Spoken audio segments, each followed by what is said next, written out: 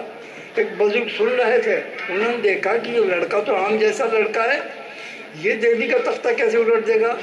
پھر دیکھا کہ شاید اس کا باپ، پھر پتہ دیکھا کہ شاید اس کا دادا، شاید پردادا، پتہ چلا 14ویں پشت میں جا کے اس لڑکے کی ایک بزرگ ہوئے تھے۔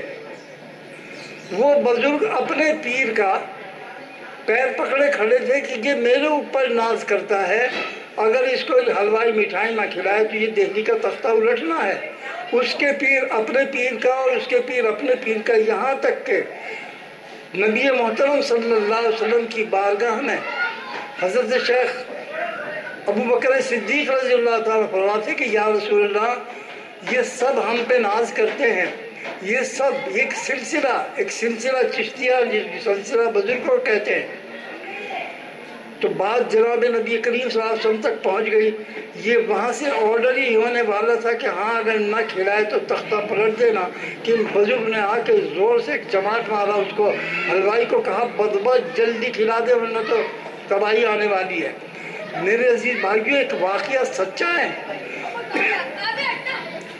ہم اس تعلق کو، جو ایک آدمی کوئی بزرگ ہو جائے، اگر بزرگ ہمارے خاندان میں نہیں ہے تو کسی بزرگ کی سے اپنے سر پہ ہاتھ رکھا لو، کیونکہ اس کی وجہ سے خداوند عالم کسی کی وجہ سے کسی کے توسط سے دیتا ہے، اس کا قانون ہے۔ حالانکہ وہ سب کچھ خود دینا جانتا ہے، دے سکتا ہے، مگر اس نے اپنے لیے بھی قانون بنایا۔ جب تک کوئی بندے کا بندہ نہیں بنے گا تو پھر وہ رب کا بندہ کیسے بن جائے گا؟ اسی لیے مشائخ الزام نے فرمایا کہ جس کا کوئی پیر نہیں اس کا پیر شیطان ہوتا ہے۔ اب جس کا پیر نہیں ہے پھر کیا کہو گے؟ میرے عزیز بھائیوں، اب ہمیں پیر نہیں ملتے، پیر تو میرے جیسے ہیں بہت سارے، میں تو پیر پتھر ہوں، خود بھی ڈوبوں گا، دوسروں کو بھی ڈوبوں گا۔ اب کیا کریں جب ہمیں پیر کوئی نیک آدمی نہیں ملتا؟ نیک آدمی کے اندر جھانک کے دیکھو تو اپنے سے زیادہ برائیاں اس میں نظر آنے لگتی ہیں۔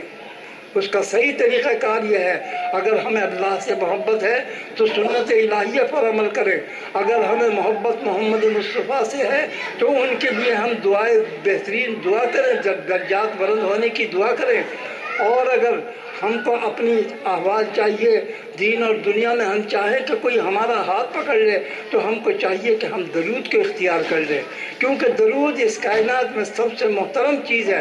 اس لیے محترم ہے کہ اللہ جل شانہ کی سنت ہے۔ اللہ تعالیٰ خود ہی فرماتے ہیں کہ ان اللہ و ملائکتہ یصلون علی النبی یا ایھا الذین آمنوا صلوا علیہ وسلموا تسلیما۔ اے وہ لوگوں جو اپنے رب سے پیار کرتے ہو، محبت کرتے ہو، تو پھر درود پڑھو ان پر، محمد مصطفیٰ پر، جن پر اللہ اور اس کے فرشتے بھی درود بھیجتے ہیں۔ میرے عزیز بھائیوں، یہ سب سے محترم کام ہے۔ اس سارے کام کرو، جو بھی کرنا چاہتے ہو کرو، لیکن سارے کام کرنے کے بعد اگر 5 منٹ بیٹھ کے درود شریف پڑھ لو تو یہ سب وارے کے نیارے ہو جائیں گے۔ اللہ تعالیٰ ہماری خطاؤں کو بھی معاف فرمائے گا، ہماری غلطیوں سے بھی درگزر فرمائے گا، ہمارے درجات کو بھی بلند فرمائے گا، ہماری دعاؤں کو بھی قبول فرمائے گا، ہم پر آنے والی مصیبتوں اور تکلیفوں کو بھی دور فرمائے گا، اور ہماری دین دنیا اور آخرت سب کچھ سنوار دے گا اس 5 منٹ کے درود سے۔ احادیث مبارکہ ہے، اگر کسی محفل میں اللہ کا ذکر ہو رہا ہو، حدیث قدسی ہے کہ جس محفل میں اللہ کا ذکر ہو رہا ہو، واعظ و نصیحت کی محفل ہو رہی ہو، اور میرے حبیب اس محفل میں آپ کا نام نہ آیا ہو، آپ پر درود نہ پڑھا گیا ہو، تو ہم وہ محفل سننے اور کرنے والوں کے منہ پہ دے مارتے ہیں۔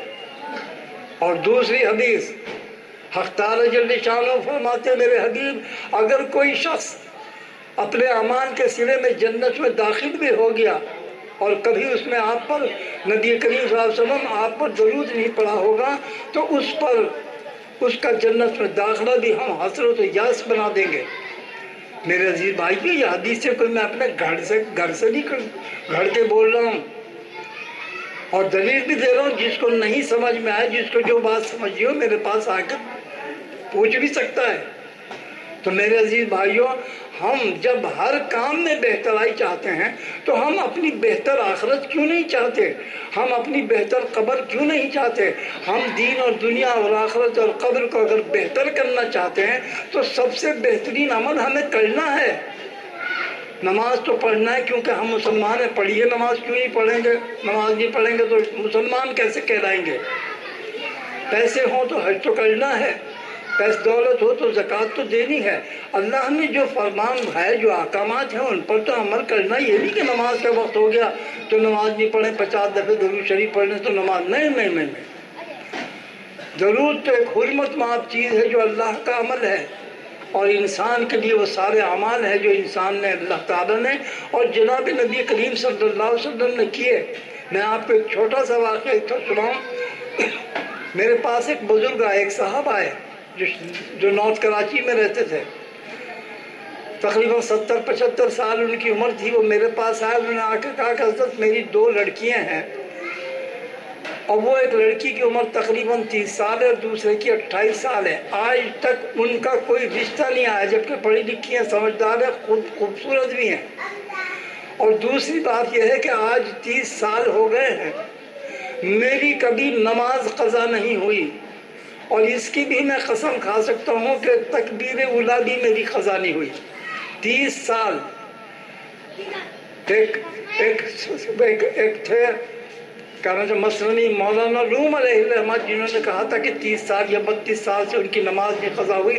ایک میرے پاس ایسے صاحب آئے کہ جو کہتے تھے کہ 30 سال سے میری کوئی نماز قضا نہیں ہوئی، اور آج تک اور ہمیشہ ایک ہی دعا کی میں نے کہ اللہ ان بچیوں کے بہترین رشتے بھیجنا۔ آج تک کوئی رشتہ ہی نہیں آیا۔ میں نے ان سے کہا تو پھر تو آپ کا تو مجھے مرید ہونا چاہیے، کیونکہ میری نماز تو اکثر ادھر ادھر ہو جاتی ہے اکثر۔ انہوں نے کہا نہیں آپ کا کام اور ہے، ہمارا کام اور ہے، ہم آپ کے پاس آئے، آپ بتائیے کہ ہم کیا کریں۔ میں نے کہا تو جب 30 سال میں آپ کی ایک دعائی نہیں قبول ہوئی، ایک رشتہ نہیں آیا، تو پھر چھوڑ دے نماز پڑھنا، کس خوشی میں پڑھ رہے ہو بلا وجہ؟ کہنے لگے نہیں یہ تو اللہ کا حکم ہے۔ میں نے کہا ہاں بس یہی کہلوانا چاہتا تھا، اللہ کا حکم تو ہے۔ آج سے آپ یہ بھی سوچ کے نماز پڑھیں کہ میرے آقا جناب نبی کریم صلی اللہ علیہ وسلم بھی نماز پڑھتے تھے۔ آج سے یہ بھی سوچا کریں، جب تکبیر کہیں تو یہ بھی کہیں کہ میرے آقا بھی تو نماز پڑھتے تھے۔ اب یہ سنت بھی ہو گئی، کیونکہ اللہ تعالیٰ نے فرمایا قُلْ إِن كُنتُمْ تُحِبُّونَ اللَّهَ فَاتَّبِعُونِي يُحْبِبْكُمُ اللَّهُ۔ اے میرے حبیب آپ ان لوگوں سے جو اللہ سے پیار کا دم بھرتے ہیں، جو نمازیں اس لیے پڑھتے ہیں کہ اللہ کا حکم ہے، 30 سال ہو گئے، آپ ان سے کہہ دیجئے کہ تم میری اتباع کرو، اللہ تعالیٰ جل شانہ تم سے محبت کرنے لگے گا۔ میرے عزیز بھائیوں میں نے ان سے کہا کہ آپ آج سے جو بھی نماز پڑھیں یہ سوچ کر پڑھیں کہ میرے آقا بھی نماز پڑھتے تھے۔ وہ یہ سن کے چلے گئے، انہوں نے کہا ٹھیک ہے۔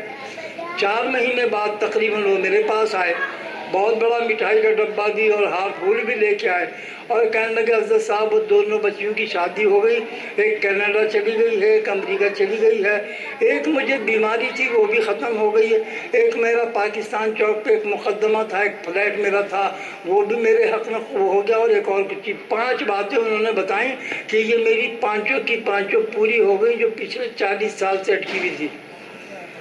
میرے عزیز بھائیوں یہ واقعہ بیان کرنے کا مقصد یہ نہیں کہ یہ کوئی اتفاق ہے، نہیں ایسا ہی ہے۔ آپ روزے رکھیں تو یہ سوچیں میرے آقا نے بھی تو روزہ رکھا، اب ہوگی برکت اس میں۔ نماز پڑھتے ہیں تو یہ سوچ کے پڑھیے کہ میرے آقا بھی تو نماز پڑھتے تھے۔ اب آقا کون سی نماز پڑھتے تھے؟ حضرت عائشہ صدیقہ رضی اللہ تعالیٰ عنہ نے فرمایا یا رسول اللہ آپ ساری رات کھڑے ہو کے اپنے پاؤں سجا دیتے ہیں، جبکہ اللہ تعالیٰ نے آپ کے اگلے پچھلے سب گناہ معاف کر دیے، جنت واجب کر دی، آپ کچھ کرے نہ کرے اللہ نے آپ کو بخش دیا ہے، پھر ساری رات کھڑے ہو کے آپ رکوع اور سجود کیوں کرتے ہیں؟ اپنے پاؤں پہ ورم آ جاتی ہے، آپ ایسا کیوں ظلم کر رہے ہیں اپنے اوپر؟ جناب نبی کریم صلی اللہ علیہ وسلم نے فرمایا، اے عائشہ، جس رب نے مجھ پر اس قدر کرم اور فضل فرمایا ہو، کیا اس کا میں شکر بھی ادا نہ کروں؟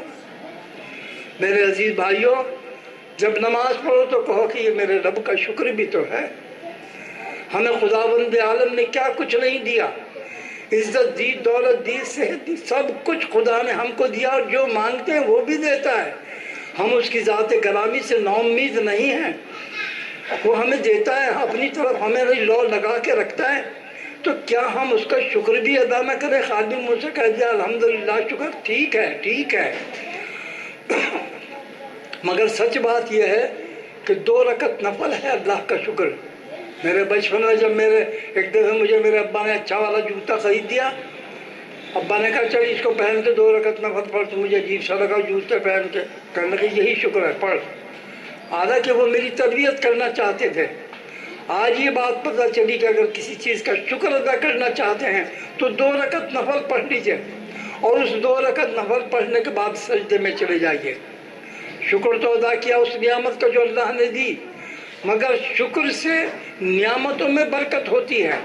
اگر زندگی کا شکر ادا کرے تو زندگی بڑھتی ہے، اگر صحت کا شکر ادا کرے تو صحت بڑھتی ہے، اگر دولت کا اگر یہ شکر ادا کرے تو رزق بڑھتا ہے۔ غرض کہ جس کام میں آپ چاہیں کہ اللہ کی برکت ہو، اس کا شکر ادا کیجئے کہ اللہ تعالیٰ فرماتے ہیں ہم شکر سے ہر چیز میں برکت عطا فرما دیتے ہیں۔ تو میرے عزیز بھائیوں، شکر کیا ہے؟ شکر ہے 2 رکعت نفل، 2 رکعت نفل وضو کر کے کہیے، اے میرے رب، آپ نے مجھے جو کچھ دیا میں اس کا شکر تو ادا نہیں کر سکتا، مگر جس قابل ہوں آپ کی بارگاہ میں حاضر ہوں، 2 رکعت نفل پڑھ کے آپ کے شکرانے کے طور پہ میں آپ کے قدموں میں اپنا سر رکھنا چاہتا ہوں۔ نیت یہ سوچ کر شکر کے طور پہ اپنے رب کی بارگاہ میں 2 رکعت نفل ادا کیجئے۔ سلام پھیرنے کے بعد اب مطلب بھی تو ہے نا، ہم تو ہر وقت اللہ میاں سے مطلب ہی رکھتے ہیں، ہم تو درود کی بھی محفل کریں گے 15 منٹ، تو دعا کریں گے 1.5 گھنٹہ تک، نماز پڑھتے ہیں 3 منٹ، 2.5 گھنٹے دعا کر، ہمیں تو مطلب ہے اللہ ہمیں یہ دے دے، یہ دے دے، یہ دے دے، اور کچھ نہیں کرتے، جنت بھی دے دے۔ اللہ ایسا ہی کرے گا، اگر شاید اس سے محبت ہو اور تعلق ہو اور درود پڑھتے ہو تو ایسا ہی ہوگا۔ دعا تو ہمیں چاہیے اپنے لیے، اپنے ماں باپ، بہن بھائی، بیوی بچوں، گھر بار، ہر چیز کے لیے ہمیں اپنے رب کی مدد چاہیے ہے۔ اس کا طریقہ یہ ہے کہ شکر کے طور پر 2 رکعت نفل ادا کریں، جب نفل ادا کر چکے تو سجدے میں چلے جائیے، اور بڑی غور سے سنیے میری اس بات کو۔ سجدے میں جا کے کہیے کہ اے اللہ، آپ نے اپنے محبوب نبی محترم صلی اللہ علیہ وسلم سے فرمایا تھا کہ اے محمد، جب تمہاری امت سجدے میں سر رکھتی ہے تو میں تمہاری امتی کی پیشانی کی پسینہ اور گرمی کو اپنے پیروں پر محسوس کرتا ہوں۔ اے اللہ، یہ آپ نے اپنے محبوب سے فرمایا، پھر سن لیجئے۔ اے اللہ، آپ نے اپنے محبوب جناب نبی کریم صلی اللہ علیہ وسلم سے فرمایا تھا کہ اے محمد، جب تمہارا امتی سجدے میں سر رکھتا ہے تو میں تمہاری امتی کے پیشانی کی گرمی کو اور پسینے کو اپنے پیروں پر محسوس کرتا ہوں۔ اے رب میرے، میں نے اپنے آقا کی اس بات پر یقین کرتے ہوئے اپنی پیشانی تیرے قدموں پر رکھ دی ہے، یقیناً تو میری پیشانی کی گرمی اور پسینے کو محسوس فرما رہا ہے۔ اب میری یہ درخواست ہے، مجھے میری دعا کو قبول فرما لے۔ میرے عزیز بھائیو، آپ اپنے دلوں پر ہاتھ رکھ کر کہیے کہ کیا خداوند عالم آپ کو ٹھوکر مار دے گا؟ ارے کوئی ہمارے پیروں پہ سر رکھ کے کیا پیر پکڑ کے جھک کے ہم سے جو چاہے منوا دیتا ہے؟ ہم اپنے دشمن پر بھی رحم کر دیتے ہیں، ہم تو خدا کے بندے، اس کا دشمن تو کون ہے؟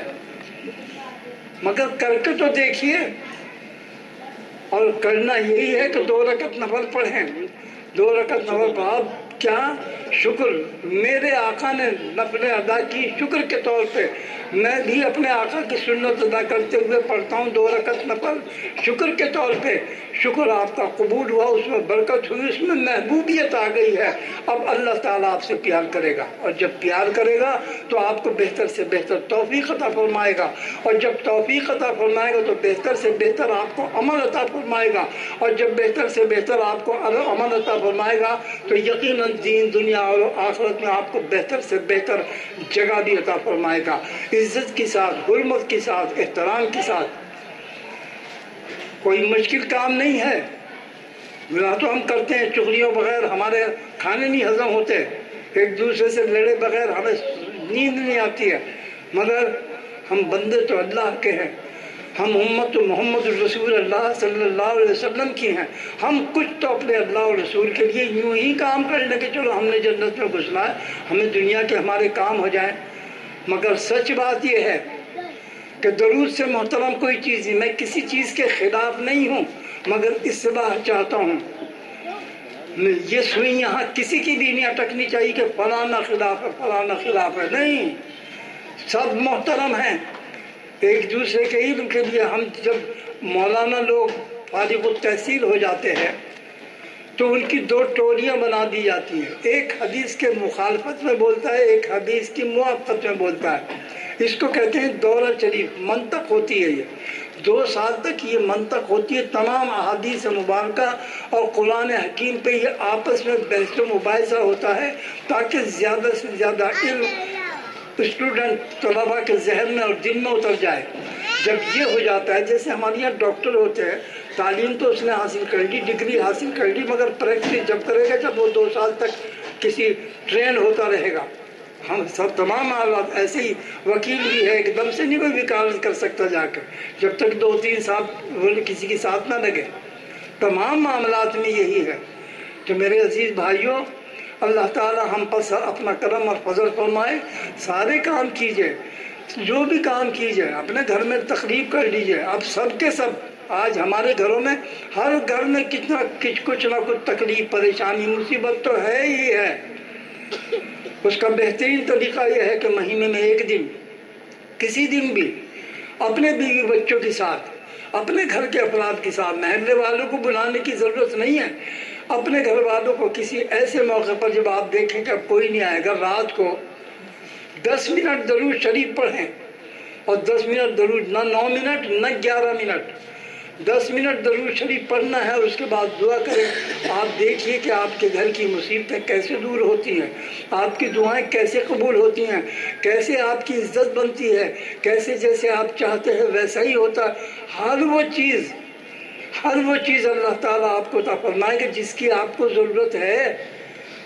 ہمیں تو پرسوں کو پتہ چلے گا کہ ہمیں کس چیز کی ضرورت ہے، اللہ کو آج معلوم ہے کہ کس چیز کی ضرورت ہے، وہ ضرورت ہونے سے پہلے آپ کی مدد فرما دے گا۔ مہینے میں 1 دفعہ اپنے لازم و لزوم کر لیجئے، اور جس دن محفل کریں اس دن کوئی میٹھا گھر میں بنا لیں، خود ہی حلوہ بنا لیں، خود ہی کھانا ہے، بانٹنا نہیں ہے، کیونکہ نیکی کرنے کے بعد میٹھا کھانا سنت ہے، تو اس سنت کو بھی ادا کر لیجئے۔ تو میرے عزیز بھائیوں، اللہ تعالی ہم سب پر کرم اور فضل فرمائے۔ تو بیان تو میرا بہت عجیب سا تھا یہ، مگر سچ بات یہ ہے کہ تمام معاملات میں افضل الذکر جو ہے وہ ہے لا الہ الا اللہ، اور افضل ترین اس کائنات کا عمل ہے اللہم صلی علی سیدنا محمد وعلی آلہ وسلم۔ جو شخص درود پڑھتا ہے سمجھ جائیے کہ اس کے ہاتھ میں جناب نبی کریم صلی اللہ علیہ وسلم کا دامن ہے، اور جس کے ہاتھ میں محمد مصطفیٰ کا دامن ہو اس کا دوسرا ہاتھ حق تعالی جل شانہ کے ہاتھ میں ہوتا ہے۔ اللہ دینے والا ہے، واسطے محمد الرسول اللہ کے ملے گا۔ اور طریقہ کار میں نے آپ کو بتایا دعاؤں کی قبولیت کے لیے بھی، اور اللہ تعالیٰ کے قریب ہونے کے لیے بھی، دین اور دنیا اور آخرت سنور جانے کے لیے درود سے بہتر کوئی چیز نہیں۔ اللہ تعالیٰ ہم سب پر اپنا رحم کرم اور فضل فرمائے۔ ہمیں چاہیے کہ ہم رات کو سونے سے پہلے کم سے کم 5 منٹ یا پھر 313 مرتبہ درود شریف پڑھ کے سویا کریں۔ اللہ تعالیٰ نے فرمایا جو شخص 313 مرتبہ درود پڑھ کر سوئے گا رات کو یا روزانہ کسی وقت پڑھے گا، عرش الہی پر ایک کتاب ہے، اس کتاب میں اس کا نام درج کر دیا جائے گا اور وہ کتاب جنت کے 8 دروازے پر رکھی جائے گی اور بلانے والا بلائے گا کہ فلاں ابن فلاں تم یہاں آ جاؤ، ادھر آ جاؤ، حساب کتاب سے محفوظ ہو جائے گا۔ میرے عزیز بھائیوں، اللہ کو راضی کرنا تو بہت آسان ہے۔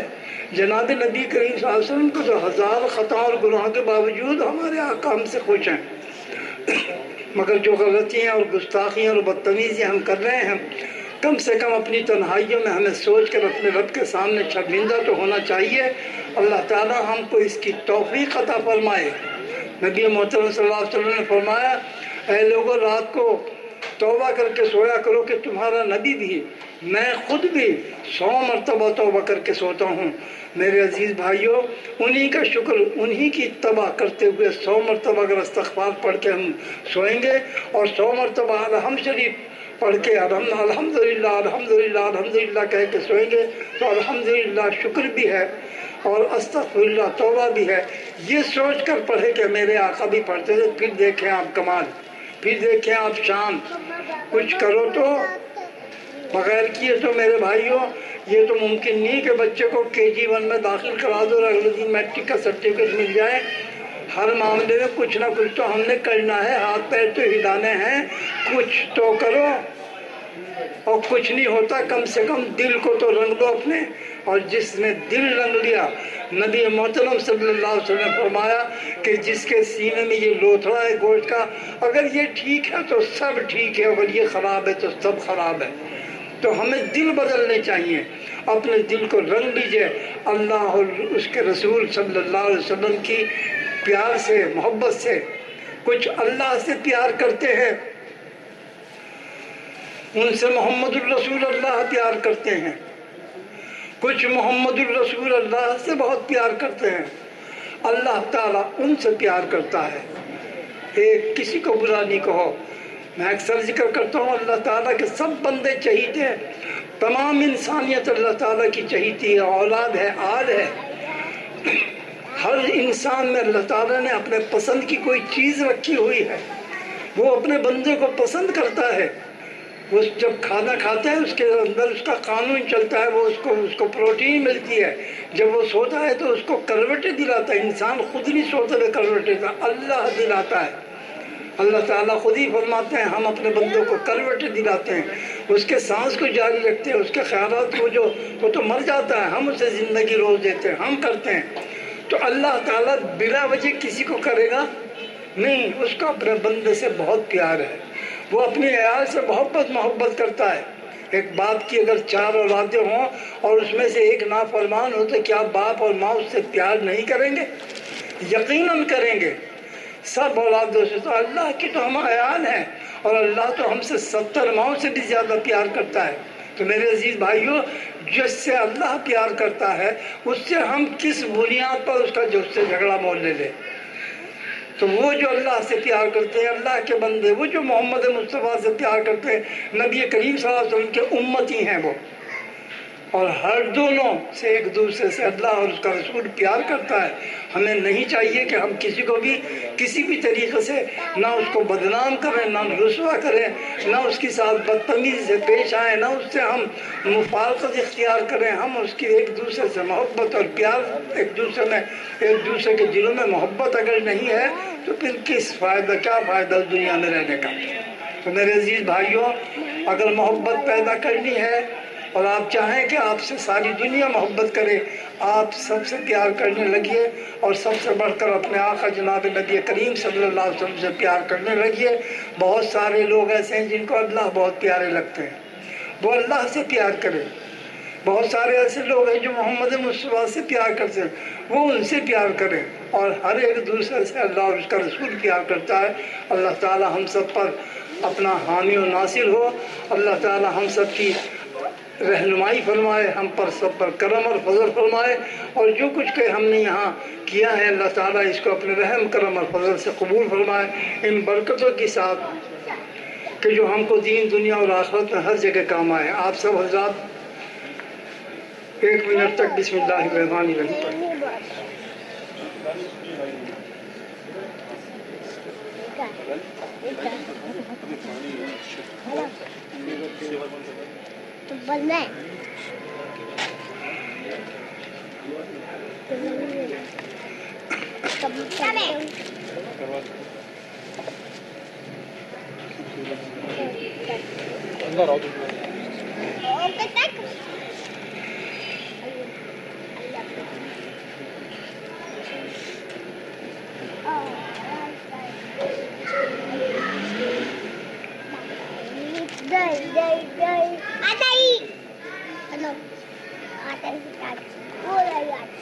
بسم اللہ الرحمن الرحیم۔ اب لا الہ الا اللہ محمد رسول اللہ صلی اللہ علیہ وسلم کا بیت کیجئے 1 منٹ تک۔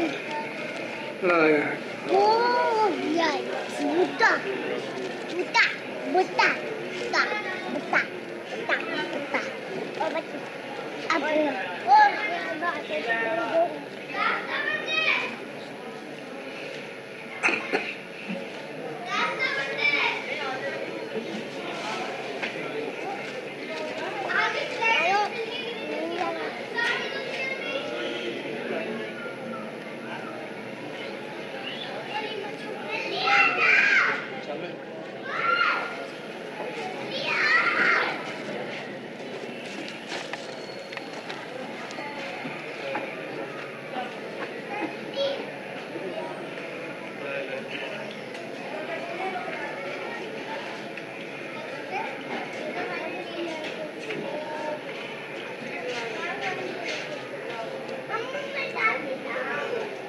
لا الہ الا اللہ محمد رسول اللہ صلی اللہ علیہ وسلم۔ دعا کے لیے ہاتھ اٹھائیے۔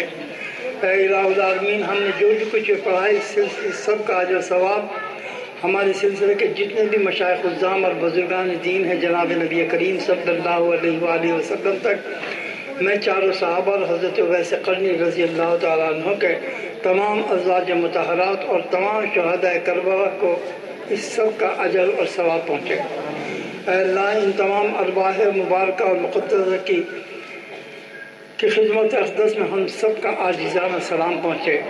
اے الہ العالمین، ان تمام ارواح مبارکہ اور مقدسہ کی خدمت اقدس میں ہم سب کا سلام کے بعد، اے اللہ، انہی کے صدقے میں ہمارے قلوب کو ما سوا سے پاک اور اپنے پیار کے نور سے منور فرما دیجیے برحمتک یا ارحم الراحمین۔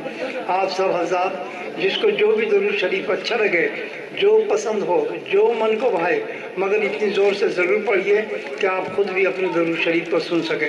بسم اللہ الرحمن الرحیم۔ اللہم صلی وسلم علی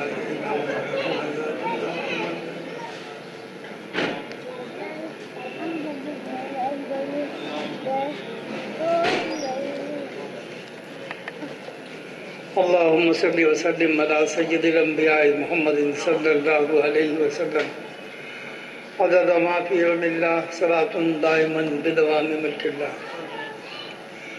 اے الہ العالمین، ہم سب کی جانب سے جناب نبی کریم صلی اللہ علیہ وآلہ وسلم پر آسمان کے ستاروں، چاند اور سورج کی کرنوں اور شعاؤں کے برابر درود اور سلام بھیج دیجیے۔ اے رب العرش العظیم، ہم سب کی جانب سے ہمارے آقا نبی محترم صلی اللہ علیہ وسلم پر جتنی بھی مخلوقات ہیں ان کے برابر، ان کی دل کی دھڑکنوں، پلک کے جھپکنے اور سانسوں کے برابر درود اور سلام بھیج دیجیے۔ اے رب العرش العظیم، ہم سب کی جانب سے ہمارے آقا نبی محترم صلی اللہ علیہ وسلم پر سمندروں، دریاؤں، بارش اور شبنم کے پانی کے قطرات کے برابر درود اور سلام بھیج دیجیے۔ اے الہ العالمین، ہماری جانب سے ہمارے آقا جناب نبی کریم محمد رسول اللہ صلی اللہ علیہ وسلم پر اتنی تعداد میں درود اور سلام بھیج دیجئے کہ ہماری سب کی سب خطائیں، گناہ، خواہ اگلی ہو یا پچھلی ہو، جان بوجھ کر ہوں یا انجانے میں ہوں، سب کی سب خطائیں، گناہ معاف ہو جانے کے لیے وہ درود کافی ہو جائے۔ اے الہ العالمین، ہم سب کی جانب سے جناب نبی کریم صلی اللہ علیہ وآلہ وسلم پر اتنی تعداد میں درود اور سلام بھیج دیجئے کہ ہم سب کی دین، دنیا، آخرت اور قبر ہر طریقے سے سمجھ جانے کے لیے وہ درود کافی ہو جائے۔ اے الہ العالمین، ہم سب کی جانب سے جناب نبی کریم صلی اللہ علیہ وسلم پر اتنی تعداد میں درود اور سلام بھیج دیجئے کہ ہم سب کی جملہ پریشانیاں، تکلیف اور مصیبت دور ہو جانے کے لیے وہ درود کافی ہو جائے۔ اے الہ العالمین ہم سب کی جانب سے جناب نبی کریم صلی اللہ علیہ وسلم پر اتنی تعداد میں درود اور سلام بھیجی ہے کہ ہم جو بھی جب بھی جہاں بھی جو بھی دعا کریں وہ دعائیں قبول ہو جانے کے لیے وہ درود کافی ہو جائے۔ اے اللہ ہم سب پر اپنا رحم کرم اور فضل خصوصیت کے ساتھ فرما دیجیے۔ اے اللہ ہماری سب کی خطاؤں کو معاف فرما دیجیے۔ اللہ وہ خطائیں چھوٹی ہوں یا بڑی، دانستہ ہوں یا نادانستہ، سب کی سب خطاؤں اور گناہوں کو اپنے رحم کرم اور فضل سے معاف فرما دیجیے۔ اے الہ العالمین ہماری پریشانیوں کو دور فرما دیجیے۔ اے الہ العالمین ہمیں جو تکلیفیں ہیں ان سے صحت کاملہ اور عاجلہ عطا فرما دیجیے۔ اے الہ العالمین جو ہمیں پریشانیاں ہیں وہ پریشانیاں دور فرما دیجیے۔ اے اللہ ہمارے بگڑے کاموں کو بنا دیجیے۔ اے الہ العالمین ہر معاملے میں ہمارے مسبب الاسباب آپ ہیں، ہمارے لیے اسباب پیدا فرما دیجیے۔ اے الہ العالمین ہمارے گھر میں جو بچی ہیں رشتوں کے انتظار میں بیٹھی ہیں ان کے بہترین رشتے بھیج دیجیے۔ اے اللہ جن گھروں میں محبت اور پیار کا دور دورہ نہیں ہے، وہاں تکلیفیں ہیں، پریشانی ہے، لڑائی ہے یا جھگڑا ہے، ان سب گھروں میں محبت اور پیار کا دور دورہ فرما دیجیے۔ اے الہ العالمین ہمارے گھروں میں اپنا رحم کرم اور فضل خصوصیت کے ساتھ فرما دیجیے۔ اے اللہ ہمارے بچوں پر اور ہم پر آتی ہوئی ہر مصیبت، تکلیف اور پریشانی کو دور فرما دیجیے۔ اے اللہ جہاں بھی درود پڑھا جائے ان تمام محلوں پر، ان تمام علاقوں پر اپنا رحم کرم اور فضل اس درود کی برکت سے خصوصیت سے فرما دیجیے۔ اے الہ العالمین جو بھی ان دعاؤں پر آمین کہے اس کی آمین کو دوسروں کے حق میں بھی قبول فرما دیجیے۔ اے الہ العالمین ہم میں جو پریشان حال ہے ان کی پریشانیوں کو دور فرما دیجیے۔ اے رب العرش العظیم ہم پر اپنا رحم کرم اور فضل خصوصیت سے فرما دیجیے۔ اے اللہ جو بے اولاد ہیں ان کو اولاد نرینہ عطا فرما دیجیے۔ اے اللہ جو صاحب اولاد ہیں ان کی اولاد کو ہر قسم کے فتنے اور فساد سے اپنی امانت اور حفاظت میں لے لیجیے۔ اے الہ العالمین آنے والی ہر مصیبت، تکلیف، فتنے اور فساد سے خواہ ہو من السماوات ہو یا من الارض ہو، من الناس ہو یا من النفس ہو، ہر قسم کے فتنے اور فساد سے ہم سب کو اپنی امانت اور حفاظت میں لے لیجیے۔ اے الہ العالمین ہم میں جو لوگ بے گھر ہیں اے اللہ ان سب کو اپنی اپنی چھت عطا فرما دیجیے۔ اے الہ العالمین ہم میں جو بے روزگار ہیں اپنے فضل و کرم سے ان کو بہترین روزگار عطا فرما دیجیے۔ اے اللہ جو صاحب روزگار ہیں یا صاحب تجارت ہیں ان کی تجارت اور روزگار کی ہر طریقے سے حفاظت فرمائیے اور اس میں برکت عطا فرمائیے۔ اے اللہ صاحب خانہ جنہوں نے یہ محفل کی ہے ان کو دین دنیا آخرت اور قبر کی تمام دولت سے مالا مال فرما دیجیے۔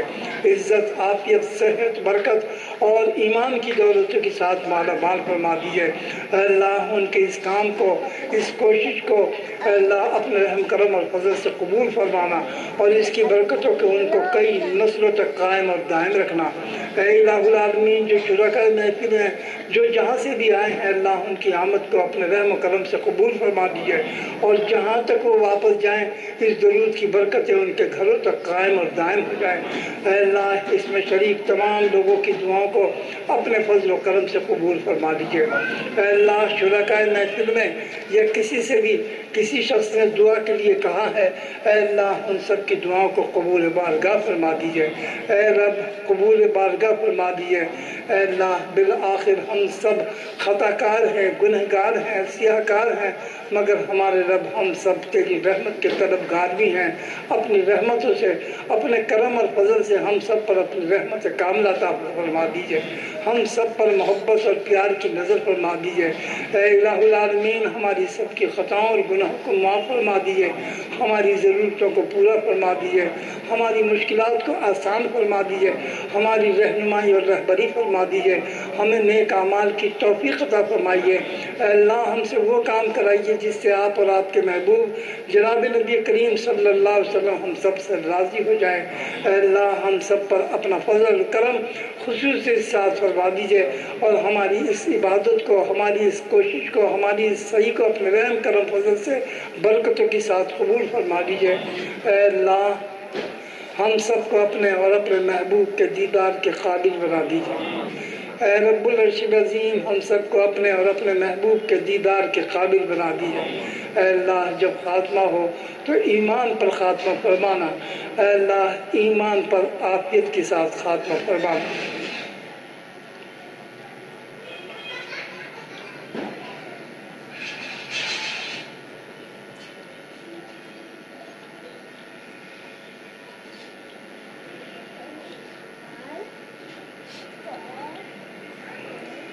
اللهم إني أسألك بأن لك الحمد اللهم إني أسألك بأن لك الحمد لا إله إلا أنت وحدك لا شريك لك يا حنان يا منان يا بديع السماوات والأرض يا مالك الملك يا ذو الجلال والإكرام يا حي يا قيوم تقبل منا إنك أنت السميع مجيب الدعوات وتب علينا إنك أنت التواب الرحيم بلطفك بكرمك بفضلك برحمتك وبحرمة سيد الأنبياء محمد رسولك صلى الله عليه وسلم إن الله وملائكته يصلون على النبي يا أيها الذين آمنوا صلوا عليه وسلموا تسليما اللهم صل وسلم على سيدنا ومولانا محمد عبدك ورسولك وحبيبك وصل على المؤمنين والمؤمنات والمسلمين والمسلمات الأحياء منهم والأموات بعدد نجوم السماوات إنك حميد مجيد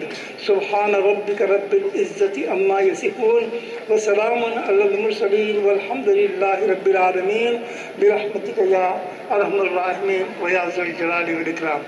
آپ سب حضرات خواتین و حضرات خواتین سے نہیں، خواتین خاتونوں سے، حضرات سے درود پڑھتے ہوئے، درود شریف پڑھتے ہوئے ہاتھ ملا لیجیے۔